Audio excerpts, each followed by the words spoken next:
In the winter of 1945, as the smoke of the Second World War began to lift, the world finally saw the ruins left not just by bombs, but by the choices humans made in the name of war. Cities could be rebuilt, bridges could be repaired, but some wounds those carved into humanity through cruelty, hatred, and systematic violence would haunt generations. This story begins not on the front lines, but in the shadows behind them, where moral boundaries collapsed, and where ordinary men became instruments of unimaginable brutality, before the tanks rolled across Europe and before the skies roared with engines of war. The seeds of crime were already being planted. Ideology, propaganda, and absolute power formed a deadly mixture. The Nazi regime, driven by racial hatred and dreams of domination, began reshaping Europe with fear. Their early years of consolidation, book burnings, secret arrests, suppression of dissent were warnings that the world failed to read. When war exploded in 1939,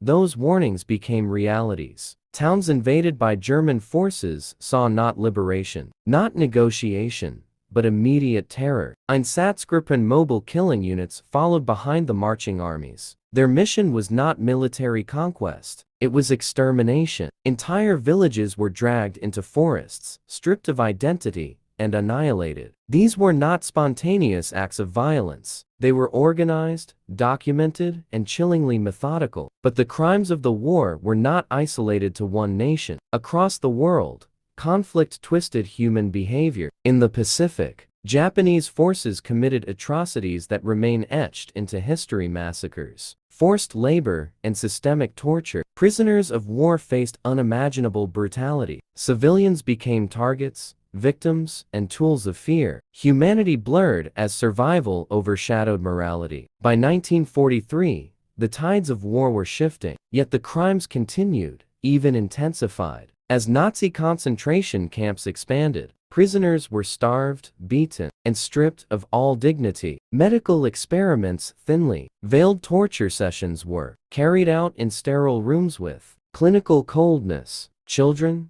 the elderly, the sick, no one was spared. Human life had become a resource to exploit, discard, or erase. When Allied soldiers finally breached the camps in 1944 and 1945, they expected resistance, maybe traps. What they found instead was death, tens of thousands of bodies, survivors reduced to shadows, and evidence of crimes so monstrous that many soldiers wept openly. Cameras rolled, not for propaganda, but because no one would have believed it otherwise. Yet this story is not only about the crimes. It is about the search for justice that followed. As the world struggled to understand the scale of cruelty, leaders gathered in Nuremberg to ask the hardest questions. Who is responsible? What is justice? Can humanity rebuild after staring directly into darkness? This is the story of those crimes, the pursuit of truth. The roots of the war crimes committed during World War II stretch deep into the soil of ideology, ideas crafted, repeated, and weaponized until they became deadlier than any rifle. To understand the atrocities that followed, we must first understand how a society was engineered to accept, justify, and eventually participate in crimes against humanity. This machinery of oppression did not begin with bullets. It began with beliefs. When Adolf Hitler rose to power in 1933, Germany was wounded by defeat, economic collapse, and national humiliation. Hitler offered something seductive: blame. He told Germans that their suffering was the result of enemies hiding within and beyond their borders. Jews, political opponents, Roma communities, and others were portrayed as threats to the purity and strength of the nation. Through relentless propaganda, the Nazi regime transformed prejudice into policy. Joseph Goebbels, the master of Nazi propaganda, used radio broadcasts, films,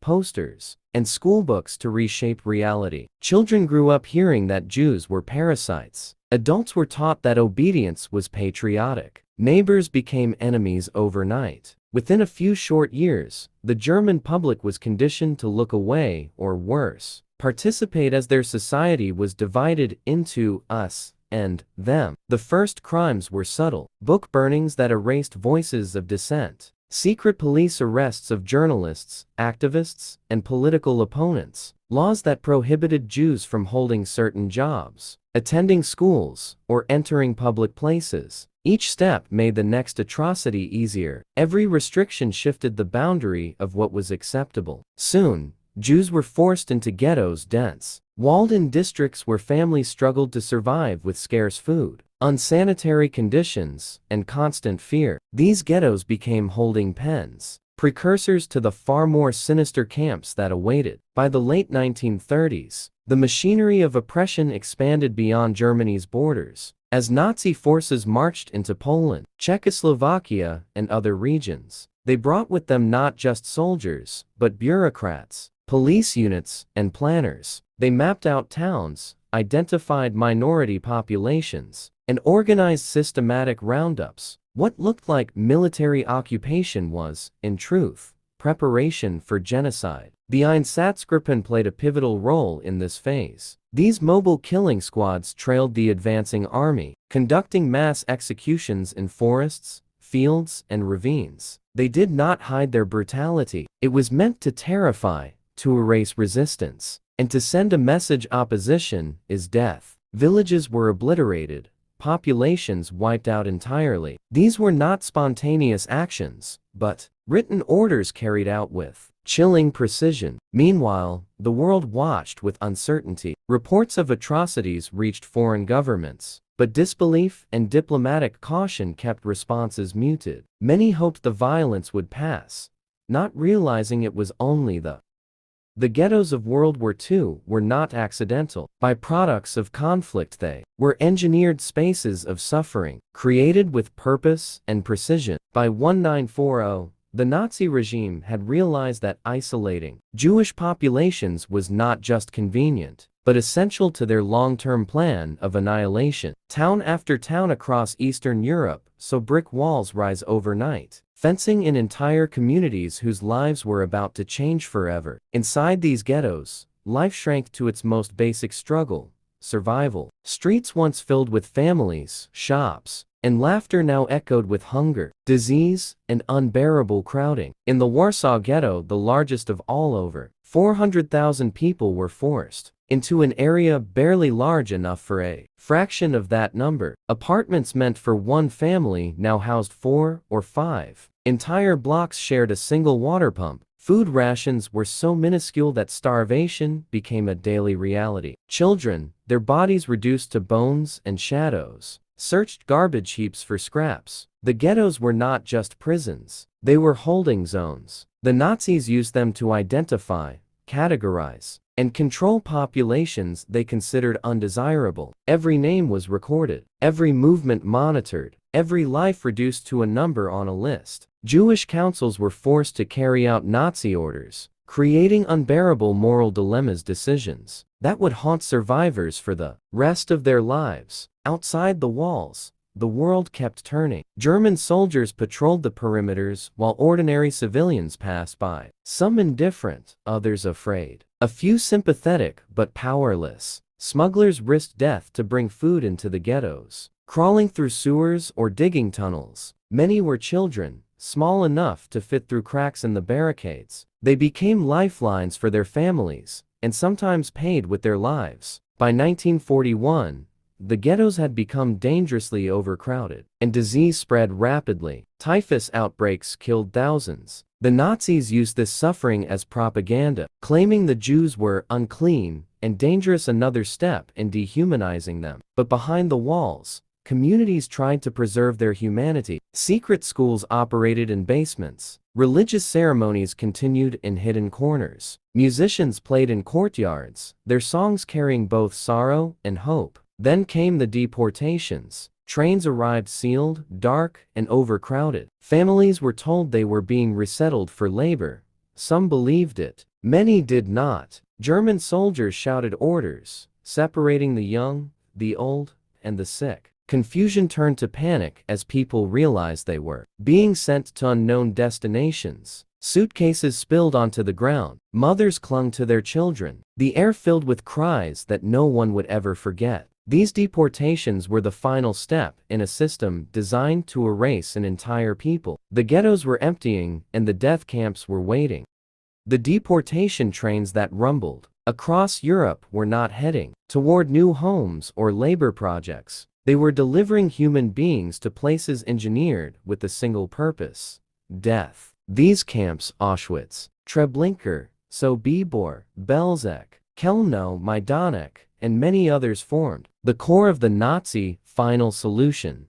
They were not chaotic sites of war. They were industrial systems of extermination, designed with chilling calculation. For those who arrived, the journey itself was a nightmare. Sealed inside cattle cars with no food, no water, and no space to sit, passengers endured days of suffocation, dehydration, and terror. Many died before the trains even reached their destination. But for the survivors, the true horror began when the doors slid open. Blinding light, barking dogs, shouting guards, the smell, an indescribable mix of smoke, sweat, and death hung in the air. The process was swift. Men were separated from women. Children were torn from their parents. SS doctors, with a mere gesture of the hand, determined who would live and who would die. The elderly, the sick, mothers holding babies, nearly all were sent directly to the gas chambers. Those deemed fit for work faced a slower torment. Auschwitz-Birkenau was the largest and most infamous of these camps. It resembled a grim assembly line.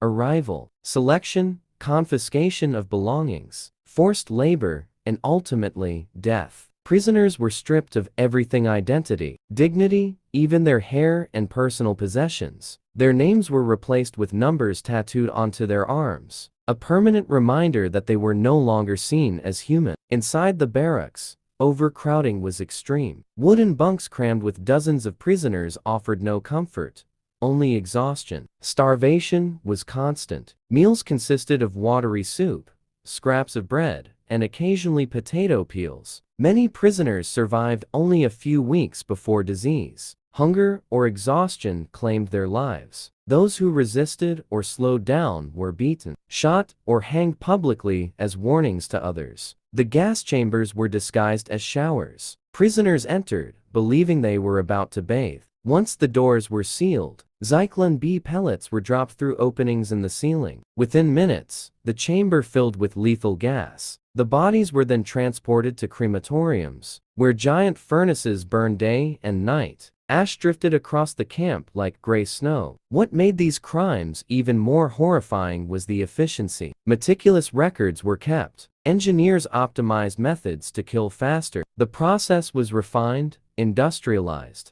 and embraced by a system that saw genocide as a logistical challenge to overcome. Yet, even in these darkest places, sparks of humanity survived. Prisoners shared bread. Secret prayers were whispered. Some attempted rebellion, knowing they would die, but refusing to surrender all hope. Their courage would later become the heart of. While Europe was engulfed in the horrors of Nazi occupation and genocide, another theater of war burned fiercely across Asia and the Pacific. Here, too, unimaginable crimes unfolded, not in secret, but often in broad daylight. The Japanese Empire, driven by expansionist ideology and a belief in racial superiority, unleashed a wave of brutality that scarred the continent forever. Long before the attack on Pearl Harbor brought the United States into the war, Japan had already carved a path of destruction across China. In 1937, during the invasion of Nanjing, Japanese troops committed one of the most infamous atrocities in modern history. For 6 weeks, the city descended into chaos. Soldiers looted homes, burned neighborhoods, and executed civilians en masse. Shootings along the banks of the Yangtze River, women and girls, some as young as 8, were subjected to unimaginable violence. Tens of thousands died, some historians say hundreds of thousands. The rape of Nanjing became a chilling symbol of Japan's wartime savagery. But Nanjing was only one chapter in a much larger pattern. As Japanese forces expanded across Southeast Asia, they brought with them a brutal military culture shaped by obedience, nationalism, and contempt for prisoners. Surrender was considered dishonorable, so enemy soldiers who laid down their arms were viewed as less than human. This mentality fueled countless atrocities. The treatment of prisoners of war became one of the darkest aspects of the Pacific conflict. In camps across Burma, Thailand, Singapore, and the Philippines, Allied POWs were subjected to beatings, starvation, forced marches, and grueling labor. The notorious Bataan Death March left thousands dead as prisoners stumbled through heat, dehydration, and relentless abuse. Anyone who collapsed was shot or bayoneted on the roadside. Civilian populations fared no better. The Japanese military forced entire communities into labor, seized food supplies, and carried out mass executions in regions they deemed resistant. Villages suspected of hiding guerrilla fighters were burned to the ground. Families were slaughtered. Women, once again, became targets, this time in the form of the comfort women system, where thousands were coerced or abducted into sexual slavery within Japanese military brothels. Another shadowy chapter of this period unfolded inside the walls of Unit 731, a secret biological warfare research facility in Manchuria. Here, doctors and scientists conducted horrific experiments on prisoners' vivisections without anesthesia, exposure to deadly diseases, and tests designed to study the limits of human suffering. These crimes were carried out in sterile laboratories by men who believed they served science and the empire. Throughout Asia, fear became a constant companion. Civilians learned to hide at the sound of distant engines or approaching footsteps. For many, escape was impossible. Survival depended on luck, timing. The Second World War did not only twist politics, borders, and armies, it twisted science itself. In laboratories and hidden research centers across Europe and Asia, doctors abandoned the core principles of medicine and transformed healing into torture. Under the banner of progress, they carried out experiments so cruel, so devoid of humanity, that even decades later, the details remain almost unbearable to read. In Nazi Germany, some of the worst atrocities occurred in concentration camps where prisoners became unwilling subjects. Dr. Joseph Mengele, the infamous Angel of Death at Auschwitz, embodied this perversion of science. With calm professionalism and an icy smile, he selected twins, dwarfs, pregnant women, and those with unusual physical traits for his research. Children were given injections of unknown substances, subjected to unnecessary surgeries, or intentionally infected with diseases. Many died in agony. Those who survived carried scars, physical and emotional, that never healed. Mengele was not alone. Nazi doctors across the camp system conducted experiments that ignored every ethical boundary. Some prisoners were forced to endure freezing temperatures for hours to test hypothermia treatments. Others were deliberately wounded to study infections or exposed to chemical burns to analyze healing. In Ravensbrück, CAC, women known as the rabbits had their bones broken and infected with bacteria to test surgical procedures. These experiments were presented as scientific advancements, but they served nothing more than cruelty disguised as research. Perhaps one of the most disturbing aspects was the deception. Victims were told they were receiving medical care. They walked into sterile rooms believing they were being treated, only to find themselves trapped in a nightmare of knives, chemicals, and cold calculation. Each experiment stripped away not just life, but dignity. On the other side of the world, inside the secretive walls of Unit 731, the Japanese military carried out experiments that rivaled even the darkest Nazi practices. Established in Manchuria, this facility used prisoners, Chinese civilians, Korean captives, Russian soldiers, and even children as test subjects. The experiments included vivisection without anesthesia, forced frostbite exposure,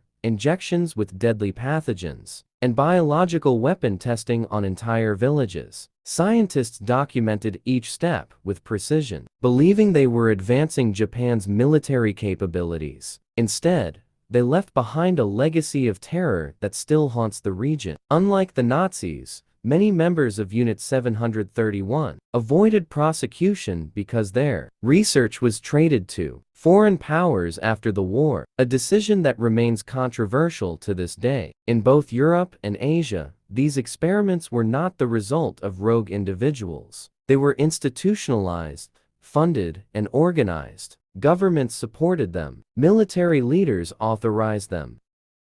As the machinery of oppression tightened across Europe and Asia, not everyone surrendered to fear. In the shadows of occupied cities, forests, and mountains, resistance movements began to rise. These groups made up of civilians, soldiers, students, farmers, and even children refused to accept the tyranny that crushed their nations. Their courage became a symbol of defiance, but it also triggered brutal retaliation from occupying forces. Wherever resistance grew, war crimes soon followed. In Poland, one of the earliest and strongest resistance movements emerged. The Home Army, an underground network of fighters, sabotaged railways, smuggled intelligence to the Allies, and helped thousands escape Nazi capture. But every act of defiance brought deadly consequences. The Nazis responded with collective punishment. Entire villages were burned, civilians executed, and families torn apart. The Warsaw Uprising of 1944 became one of the most heartbreaking examples of courageous resistance met by ruthless retribution. After weeks of heroic fighting,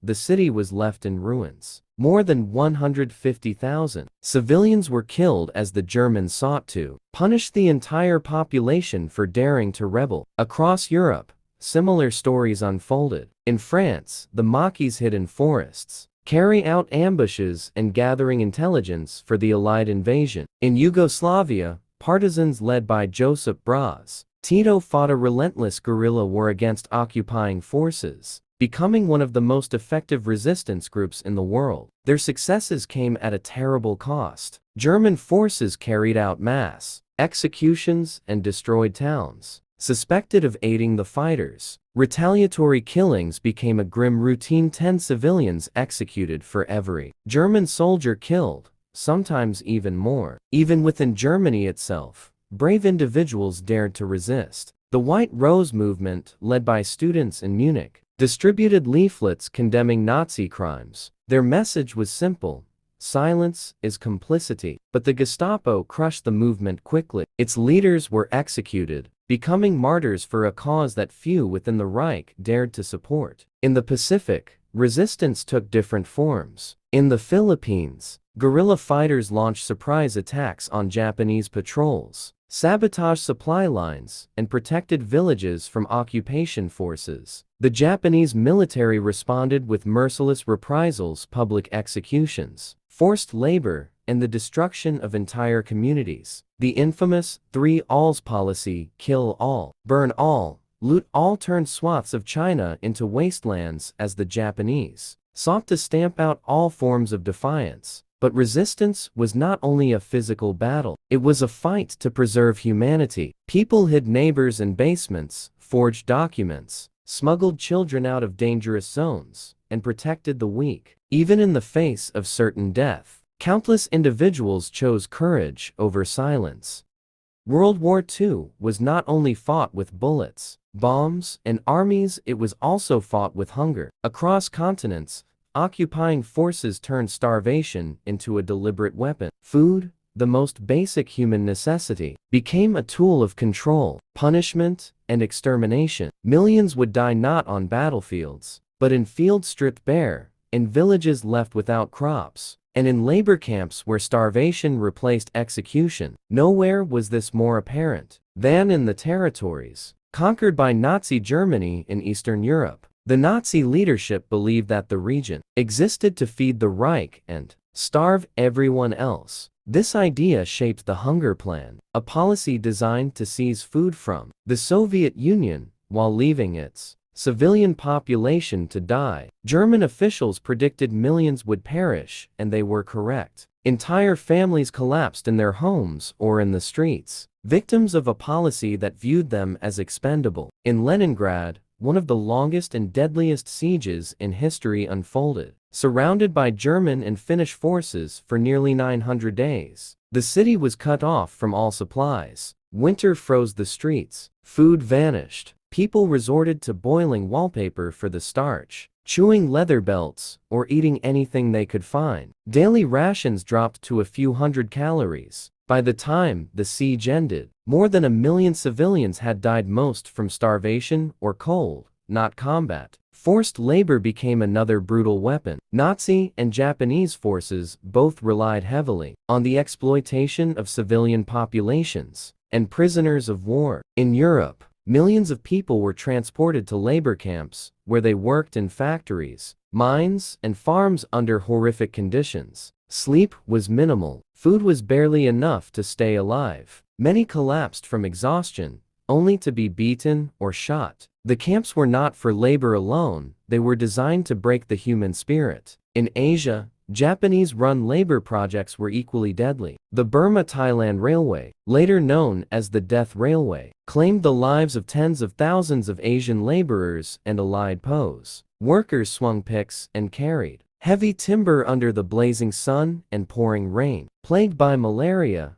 dysentery, and brutal punishments, the pace was relentless, the suffering unimaginable. Scorched earth tactics worsened the catastrophe. Retreating armies burned crops, destroyed homes, and poisoned wells to deny resources to their enemies. Civilians were left with nothing: no shelter, no food, no hope. In Ukraine, Belarus, China, and countless rural regions, entire communities faded into silence as famine swept through. Yet even in these desperate conditions, humanity persisted. Strangers shared scraps of bread. Farmers hid grain from soldiers, risking execution. Mothers went hungry so their children could eat. These acts of quiet resistance became lifelines, small but powerful rebellions against a world collapsing into cruelty.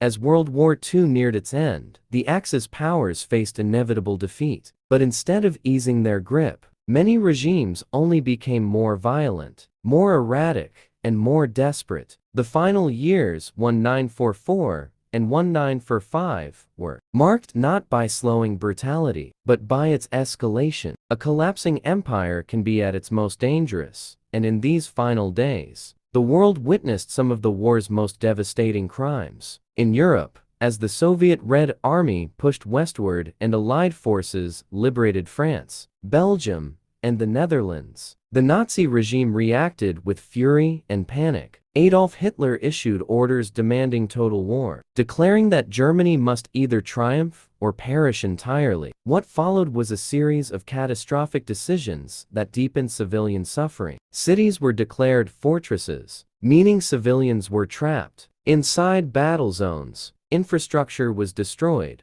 homes leveled, and food supplies seized or burned. Inside the concentration camps, conditions deteriorated rapidly. As Allied forces advanced, the SS attempted to destroy evidence of their crimes. Crematoriums ran continuously, documents were burned, and mass graves were hastily concealed. But the most tragic attempts to erase evidence were the death marches. Tens of thousands of prisoners were forced to walk for miles in brutal winter conditions. With little food, no shelter, and relentless violence, those who collapsed were shot on the roadside. These marches, stretching across Germany and Poland, became open-air executions as thousands perished in the snow. In Italy, as Mussolini's fascist rule crumbled, German occupation forces committed massacres in response to partisan attacks. Entire villages were wiped out, men shot, women and children burned alive in their homes. These atrocities marked some of the darkest moments of the European war's final phase. Meanwhile, as Japan's empire was pushed back across the Pacific, its military command responded with increasing cruelty. In China, the three alls policy intensified: kill all, burn all, loot all. Villages were destroyed to slow the Allied advance. Civilians were used as forced labor or human shields. Japanese troops, trapped and desperate, took out their frustrations on anyone they encountered. In the Philippines, during the Battle of Manila, retreating Japanese forces committed widespread atrocities. Entire neighborhoods were massacred, hospitals attacked, and civilians slaughtered in the thousands. The city, once known as the Pearl of the Orient, became a wasteland of fire and rubble. Yet amidst this chaos, liberation was underway. As Allied forces liberated camps across Europe, they discovered the full scale of Nazi brutality. Emaciated survivors stumbled out of barracks, their eyes hollow but alive. Piles of personal belongings, shoes, glasses, toys revealed the human cost. Soldiers who witnessed these scenes never forgot them. The final months of World War II were a paradox of hope and horror. The months that followed the fall of Nazi Germany brought a strange mixture of relief, grief, and uncertainty. Europe was shattered, its cities broken, its families displaced, and its people carrying memories that would never fully fade. Yet amid the ruins, something new was beginning, a slow, determined march toward justice. The world had seen atrocities on a scale previously unimaginable, and now demanded accountability, not revenge, not chaos, but justice delivered in a courtroom rather than a battlefield. In 1945, representatives from the Allied powers gathered in Nuremberg, a city deeply scarred by the very regime they sought to hold accountable. Its courthouse and prison stood as symbols of both past tyranny and future hope. Behind locked doors, the highest-ranking Nazi leaders waited, men whose decisions had shaped the darkest chapters of the war. Hermann Göring, Joachim von Ribbentrop,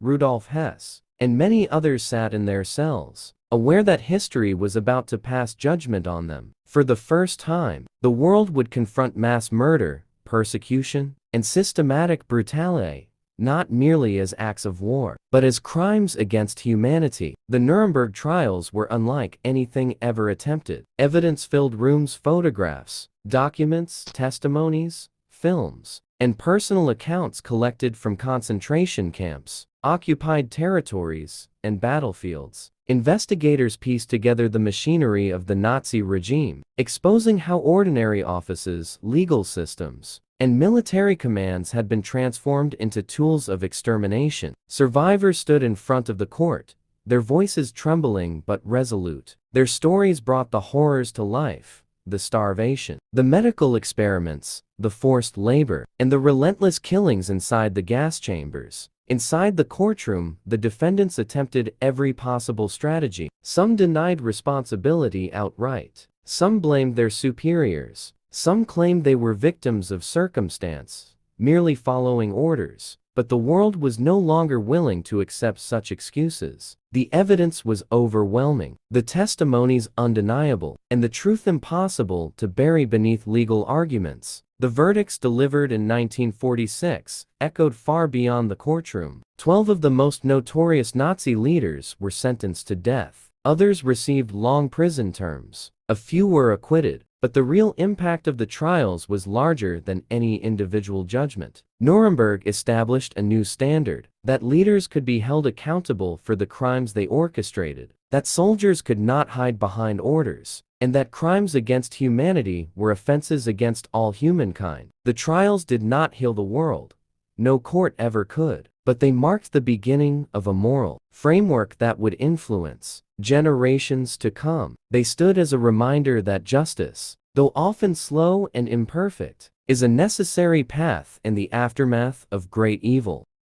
As the Nuremberg trials continued to unfold, the world began grappling with a new and equally daunting challenge: rebuilding a continent devastated by war and reshaping societies that had been torn apart by violence, ideology, and occupation. Justice was essential, but justice alone could not repair shattered nations. Cities lay in ruins, railways twisted, factories burned, and millions of people were homeless or displaced. The scars of war were everywhere, on buildings, on landscapes, and, most deeply, on the human spirit. In Germany, the Allies initiated a complex and controversial process called denazification. The goal was ambitious: to remove not only Nazi leaders, but also the ideology that had poisoned minds for more than a decade. Teachers, judges, civil servants, police officers, and industrial leaders were required to undergo screening. Many were banned from their professions. Some faced imprisonment, while others were quietly dismissed. It was messy, imperfect, and often inconsistent, yet it represented an attempt to prevent the horrors of the past from taking root again. Meanwhile, society struggled to confront the full truth. Ordinary German citizens had lived through the regime, some supporting it, some resisting it, many simply surviving it. But now, they were forced to acknowledge what had been done in their name. Photographs and films of concentration camps were shown publicly. Survivors spoke in town halls. Soldiers returning from the front shared stories of the atrocities they had witnessed. A new generation would grow up knowing the truth, not the propaganda. Across Europe, other nations faced their own reckonings. In France, Norway, the Netherlands, and other occupied countries, collaborators were put on trial. Some faced harsh sentences, even execution. Others received lighter punishment. These trials were often emotional, fueled by anger, betrayal, and years of suffering under occupation. The lines between justice and vengeance sometimes blurred, reflecting the raw wounds left by the war. At the same time, a new hope emerged. In 1947, the United States launched the Marshall Plan, an unprecedented program of economic aid designed to rebuild Europe's economy, restore stability, and prevent the rise of future conflicts. Billions of dollars flowed into war-torn regions, helping reconstruct factories, schools, bridges, and hospitals. For the first time in modern history, a victorious power sought to rebuild its former enemies rather than punish them indefinitely. The Reconstruction years were difficult but transformative. Children who had grown up amid bombings and starvation now returned to newly built classrooms. Families displaced by war slowly resettled. Cities like Berlin, Warsaw, Rotterdam, and London began rising from the rubble. Amid the ruins, people planted gardens, reopened shops, and lit their homes again. It was not simply rebuilding structures, it was rebuilding identity, purpose, and trust. As Europe slowly rebuilt itself, the world faced a deeper and more painful question. How should humanity remember the horrors it had just lived through? War crimes were not merely historical facts. They were wounds carved into millions of lives. The suffering of prisoners, forced laborers, civilians, and displaced families could not be erased by tribunals or treaties. The memory of these atrocities carried a weight that survivors would bear for the rest of their lives. And yet, preserving these memories became essential, not only for healing but for preventing future generations from repeating the same darkness. In devastated towns across Poland, Ukraine, Belarus, and the Baltic states, people returned to find entire communities missing. Villages that once echoed with life stood silent, their residents either killed or deported. Mass graves were uncovered, each one revealing stories that had never been told. Clergymen, local officials, and family members tried to gather whatever records remained.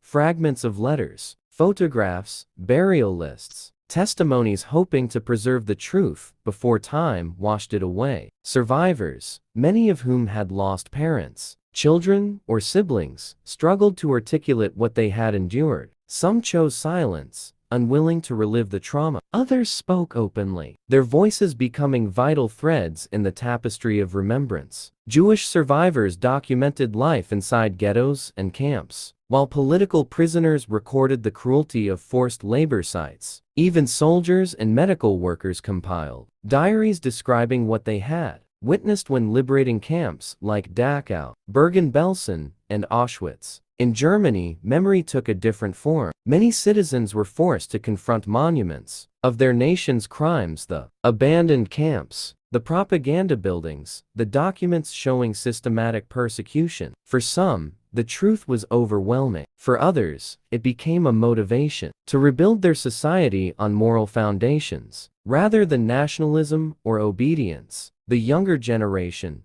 growing up amid ruins and testimonies, would eventually become the strongest advocates for acknowledging and learning from the past. Museums and memorials began to rise. At first, they were simple plaques, preserved barracks, or small exhibitions, but gradually, they expanded into powerful symbols of collective memory. Places like the Auschwitz-Birkenau Memorial, the Yad Vashem Archive in Jerusalem, and Germany's future memorials, dedicated to murdered minorities, were conceived to ensure that the world never forgets what unchecked hatred could become. Yet memory was not only preserved in stone or paper, it lived in families and stories whispered at dinner tables, in tears shed during anniversaries, in the silence of empty chairs once occupied by loved ones. Entire generations carried these memories as part of their identity. The weight of memory became both a burden and a shield. while Europe carried the immediate scars of World War II. The impact of war crimes and retribution extended far beyond the continent. Across the Pacific, Asia was undergoing its own reckoning. The Japanese Empire, like Nazi Germany, had committed widespread atrocities, from the Nanjing Massacre to brutal treatment of prisoners of war, forced labor, and human experimentation. The war's end brought not just surrender, but a profound moral confrontation with the consequences of imperial aggression. The world realized that accountability could not be limited to Europe. Justice had to be universal. In Tokyo, an international tribunal similar to Nuremberg was established in 1946. Judges from 11 nations gathered, each representing regions affected by Japan's wartime actions. The courtroom became a stage upon which evidence from China, Korea, Southeast Asia, and the Pacific Islands was presented. Survivors' testimonies exposed acts of unimaginable cruelty, villages burned, civilians massacred,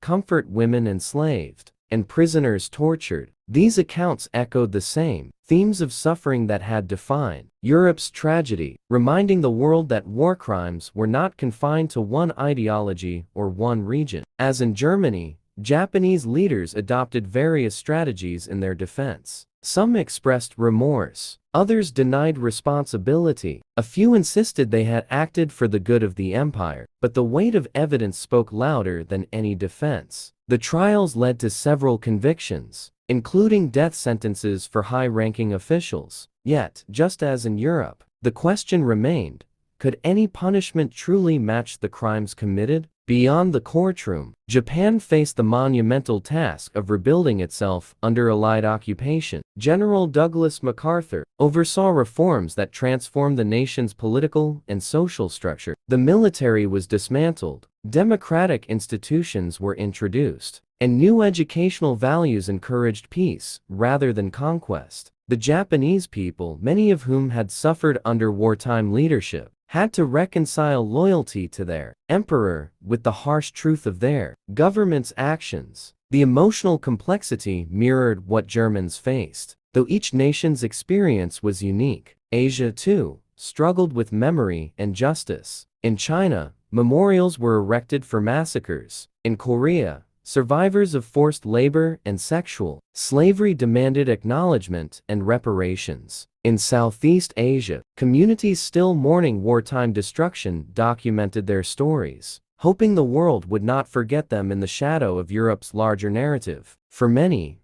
the ignition was itself a form of healing, the validation that their suffering mattered. The global reckoning created an important shift in international law. The concept of crimes against humanity evolved into a universal principle. Nations realized that atrocities anywhere threaten peace everywhere. This understanding eventually, as the world took steps toward justice and rebuilding, an unexpected tension began to rise between the former Allied powers. The unity that had held them together during the war started to fracture under ideological differences. The Soviet Union and the Western democracies, especially the United States and Britain, no longer saw the world through the same lens. Their visions for the future diverged so sharply that the pursuit of justice itself became entangled in political rivalry. Thus began the era now known as the Cold War, and the shadows it cast affected the pursuit of war crime accountability in profound and complicated ways. In Eastern Europe, the Soviet Union established new governments aligned with communist ideology. Moscow insisted that fascism had to be eradicated completely, and for many,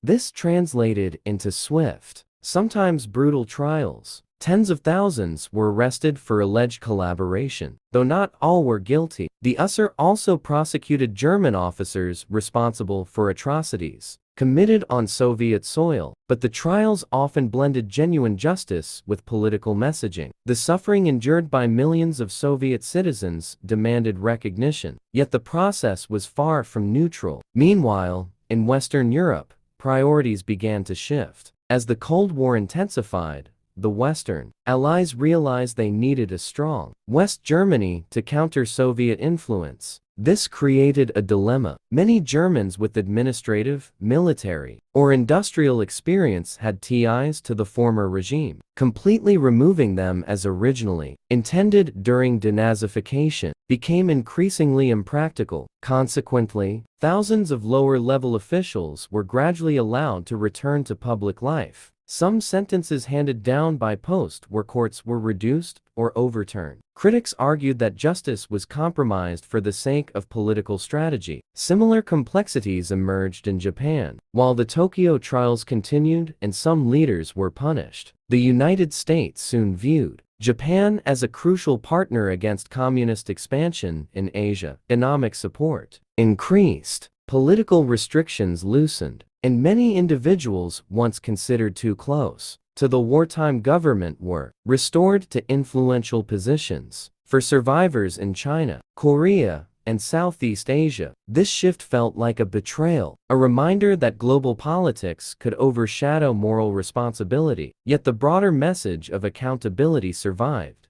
even amid these tensions. International laws established after the war continued to shape discussions about human rights and war crimes. The Geneva Conventions were expanded in 1949, strengthening protections for civilians and prisoners of war. The United Nations, founded in 1945, became a forum where nations debated justice, sovereignty, and human dignity. Though disagreements were frequent and often intense,